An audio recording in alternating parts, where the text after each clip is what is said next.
കസേരയിൽ ഇരുന്നത് കൊണ്ടാവാം അത് വിട്ടുകളയാനേ ഒരു മനസ്സ് വരുന്നില്ല. ഓ, വല്ലാത്തൊരു മോഹം. മന്ത്രി കസേര അങ്ങനെയാ. അതിലൊരിക്കൽ ഇരുന്നാലേ പിന്നെ അവിടെ വിട്ടു പോരാൻ തോന്നില്ല. അള്ളി പിടിച്ചിരിക്കും, ഒരുമാതിരി അഡിക്ഷൻ പോലെ. എടാ, 10 ചുക്കാനുണ്ടാക്കാനേ ഇതിലും നല്ല മാർഗം വേറെയില്ല. ഏതവന്റെ കാല് പിടിച്ചിട്ടായാലും ശരി, നമുക്ക് ഈ ഇലക്ഷനിൽ ഒരു സീറ്റിലെങ്കിലും മത്സരിക്കണം. മത്സരിച്ചാൽ മാത്രം പോരല്ലോ, ജയിക്കണ്ടേ? ജയിച്ചാലും മന്ത്രി ആവണ്ടേ? ജയിക്കുന്ന മുന്നണി ആ അനന്തപിള്ളയുടെ മുന്നണി തന്നെയാ. അയാളുടെ കൂടെ നിന്നാലേ രക്ഷയുള്ളൂ. അയാൾ അതിനെ നമ്മളെ നിർത്തണ്ടേ? ഇപ്പൊ ശത്രുവായിട്ട് മാറിക്കഴിഞ്ഞില്ലേ? അയാളെ അങ്ങ് ശത്രുപക്ഷത്തേക്ക് മാറ്റി നിർത്തുന്നതൊന്നും ശരിയല്ല. നമ്മുടെ പെടലി ഇപ്പൊ അവന്റെ കക്ഷത്താ. അവനെല്ലാം വിളിച്ച് പറഞ്ഞാലോടാ. വിളിച്ചു പറഞ്ഞാലേ പ്രേരണാ കുറ്റം നമ്മൾ അയാളുടെ തലമണ്ടയ്ക്ക് വെക്കും. കുറ്റം ചെയ്തവനേക്കാൾ ശിക്ഷ കൂടുതലാ അത് ചെയ്യാൻ പ്രേരിപ്പിച്ചവന്. എടാ, എന്നാലും നമ്മൾ പ്രതികളാവില്ലേ?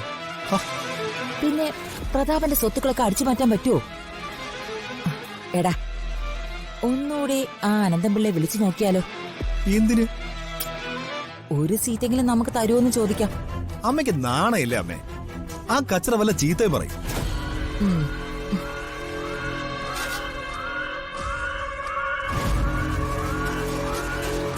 എടാ ജയ, നമ്മുടെ ഇലക്ഷൻ പ്രചാരണത്തിന് നിന്റെ കയ്യില് പുതിയ ഐഡിയ വല്ലതും? അത് ഞാൻ സാറിനോട് പറയാതിരിക്കുകയായിരുന്നു. ഈ എതിരാളികളായ സ്ഥാനാർത്ഥികളെ നാറ്റിക്കാൻ വേണ്ടി മിമിക്രി, മോണോ ആക്ട്, സ്കിറ്റ് ഇതൊക്കെ നമുക്ക് സെറ്റ് ചെയ്താലോ?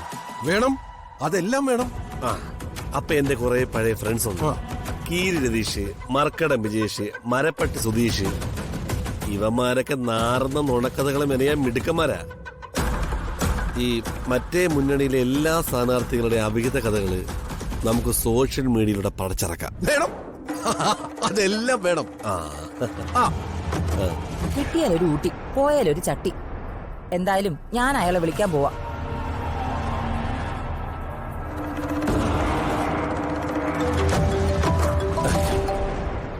അവള് വിളിക്കുന്നുണ്ടെന്ന്. ആര്? നിന്റെ പഴയ മാഡം അംബിക വർമ്മ. അവളാ? അവളോട് പോയി തരത്തി കൊത്താൻ പറ. യൂസ്ലെസ്. എന്തായാലും എടുത്തോ, പക്ഷെ കണ്ണു പൊട്ടുന്ന ചീത്ത വിളിക്കണം. ഹലോ, ഞാനാ അനന്തപിള്ളെ, അംബിക. അംബികയോ? വെല്ലുവിളിച്ചു പോയവരൊക്കെ പിന്നെ എന്തിനാ വിളിക്കുന്നേ?